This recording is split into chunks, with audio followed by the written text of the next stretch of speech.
Bom, boa tarde. Meu nome é Francisca Ferreira e eu vou falar para vocês sobre as metodologias ativas, em especial sobre a sala de aula invertida, que é um método muito eficiente. E eu vou começar para vocês falando sobre essa metodologia. Osmar, coloca o slide.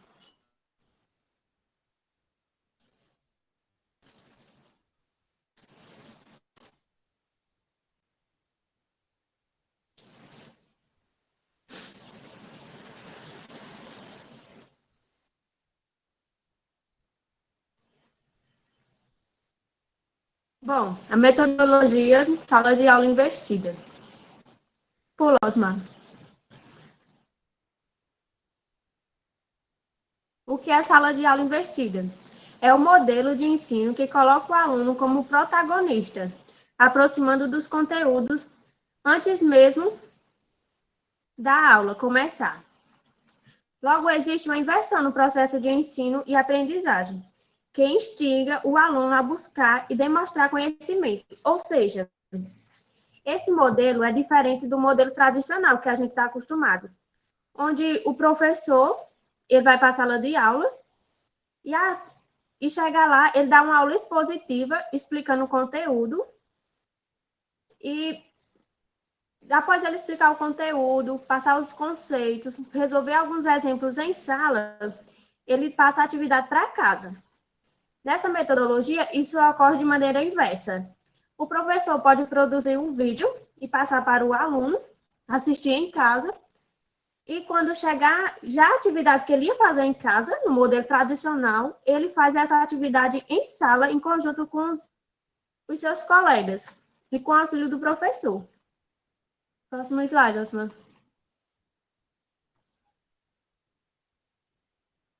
Como funciona a sala de aula invertida?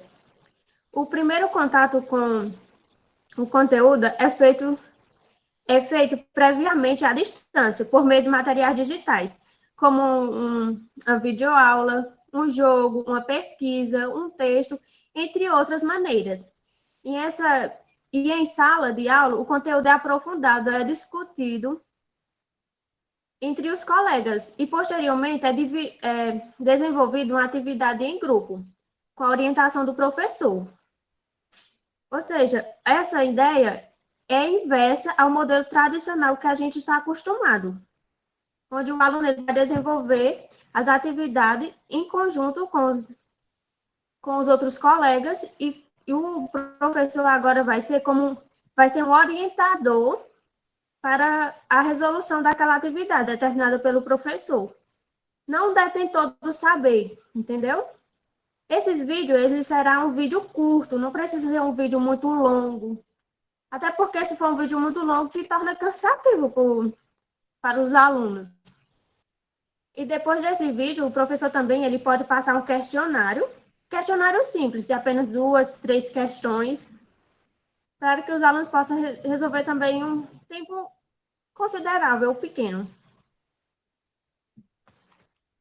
Aí esse método também tem umas vantagens que eu vou apresentar para vocês no próximo slide. As vantagens da sala de aula invertida.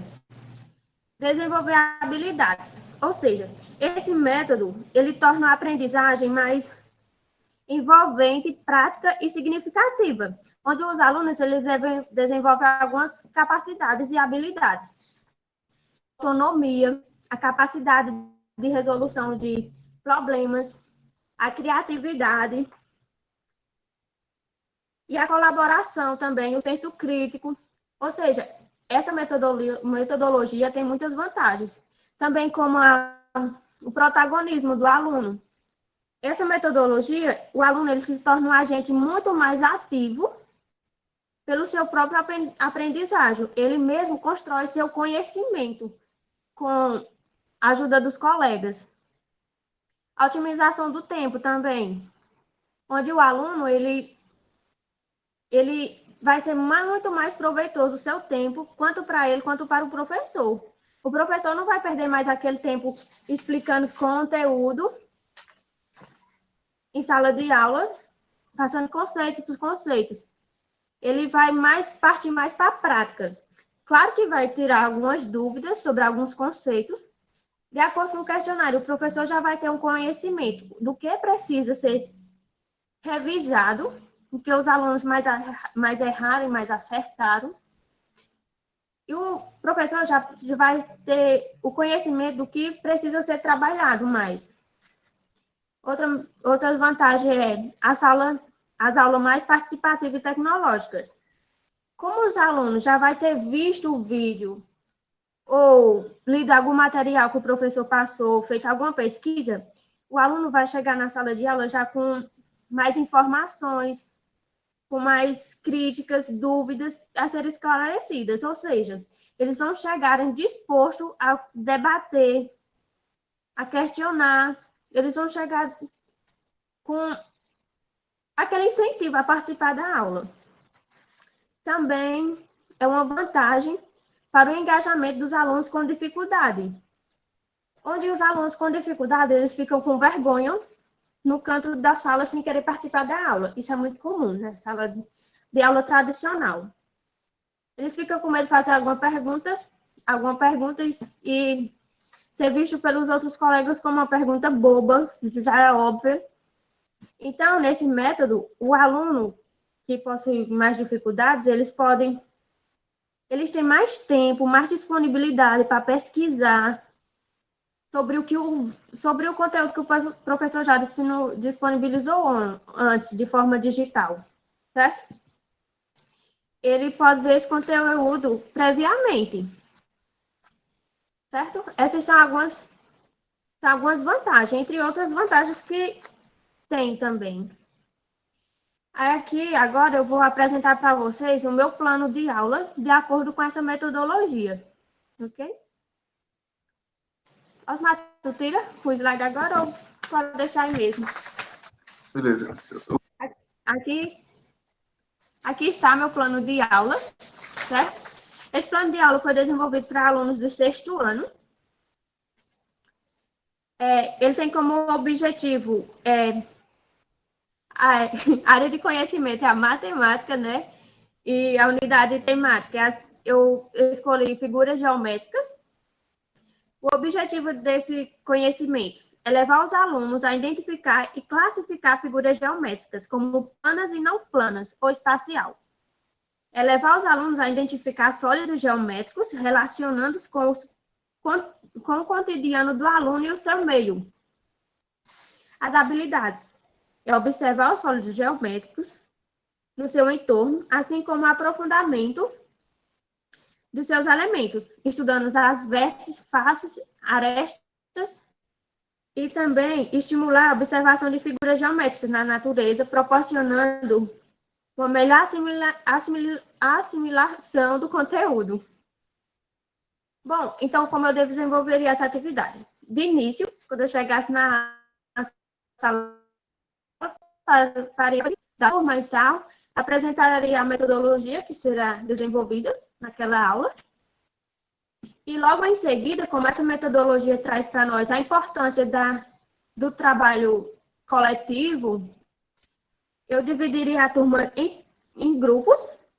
Na turma com 40 alunos, dividia mais ou menos em 6, 5 grupos. E, de primeiro, como eu já tinha disponibilizado um questionário para os alunos após o vídeo, a gente ia conversar sobre esse questionário. E eu, como eu já tinha tido conhecimento desse questionário, que ele já mais tinha acertado ou mais errado, eu ia trabalhar em cima disso e ia realizar alguma atividade com eles. Eu tenho aqui, confeccionei umas tabelas que eu passaria para os alunos, onde em cada quadradinho deles, eles iam colocar as faces, as vértices, observando algumas figuras. Eu até produzi algumas figuras que o professor poderia levar para a sala de aula, certo? E passar para as equipes, onde elas poderiam observar, cada equipe observar as faces, as vértices e as arestas.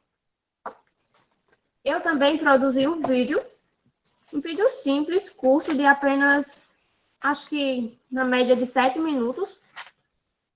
Como não, essa metodologia não precisa a gente trazer um vídeo muito longo, eu produzi esse vídeo falando sobre essas figuras geométricas.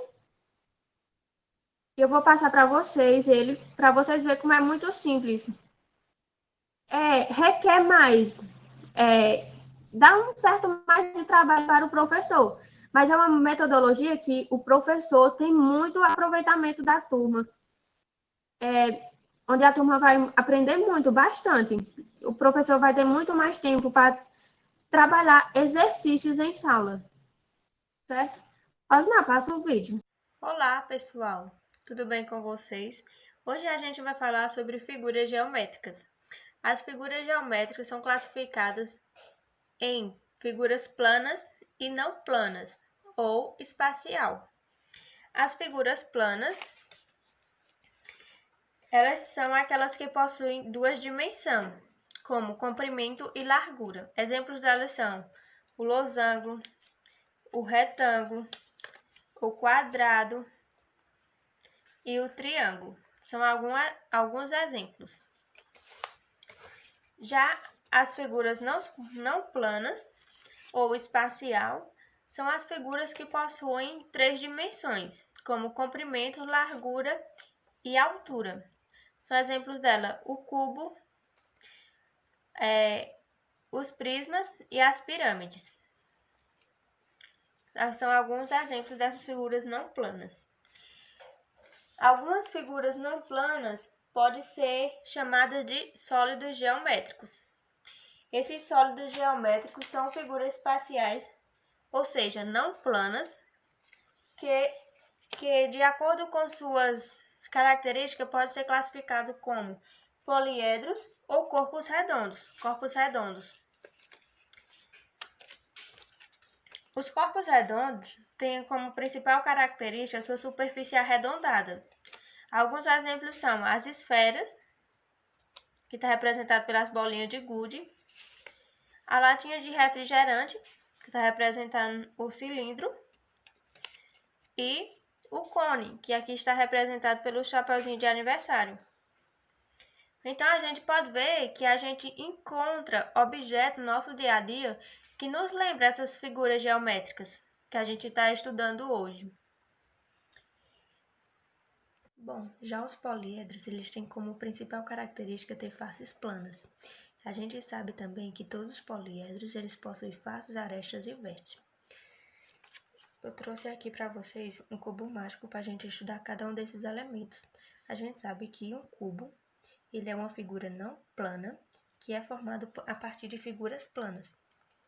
Que aqui, como esse cubo é formado a partir de quadrados, que são figuras planas. Esse cubo, ele possui 6 faces, 12 arestas e 8 vértices. A gente sabe que as faces são esses lados que fica plano a superfície. As faces, que são esses lados aqui, o encontro deles formam as arestas. E os encontros das arestas formam as vértices, ok? Vamos aqui. O encontro dessa face amarela com essa face branca originou essa linha, que é denominada como aresta. O encontro dessas linhas, que são chamadas de arestas, elas formam esses vértices, que são esses cantinhos aqui. Ok? Esse cubo ele possui 6 faces, 12 vértices, 12 arestas e 8 vértices. Vamos contar as faces. 1, 2, 3, 4, 5 e 6. Agora vamos contar as arestas. 1, 2, 3, 4, 5, 6, 7, 8, 9, 10, 11 e 12. 12 arestas. As vértices são 1, 2, 3, 4, 5, 6, 7, 8. 8 vértices, ok? A gente sabe também que os poliedros são divididos em dois grupos. O grupo dos prismas, onde os prismas eles são formados por suas laterais, as suas faces laterais têm um formato retangular. E eles possuem duas bases idênticas e paralelas entre si, ok? A gente pode observar que tanto esse prisma de base quadrada quanto esse prisma de base triangular, eles possuem suas faces laterais no formato retangular e suas bases triangular, tanto essa como essa também são idênticas e paralelas entre si, ok? Tanto um como o outro. E também é formado pelos grupos das pirâmides. As pirâmides, elas têm como principal característica uma base, pode ser quadrada, triangular, pentagonal, entre outras. E ela tem como característica também suas faces laterais têm o formato triangular, ok? E suas arestas laterais também, elas possuem um vértice em comum, que no caso aqui é o topo da pirâmide, ok? Ó, essas 4 arestas possuem um vértice em comum, que é o topo da pirâmide, certo? Então, se encerra por aqui nosso conteúdo. A partir desse vídeo eu deixei um questionário para vocês, espero que vocês respondam. Bom estudo a todos!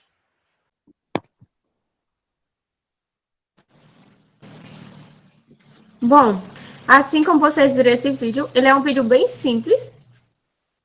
Só dá um certo trabalho para produzir para o professor. Mas é fácil dos alunos compreender o conteúdo. E tem a vantagem desse vídeo é que os alunos a não entender uma parte, ele pode simplesmente voltar o vídeo e continuar da parte que ele não entendeu. Que isso na sala de aula não pode acontecer, né? O professor tem que voltar todo o conteúdo e explicar novamente do início, perdendo muito mais tempo. Então, aí está a metodologia de sala de aula invertida. É uma metodologia muito proveitosa para os alunos, para o professor, onde os alunos serão protagonistas do seu conhecimento.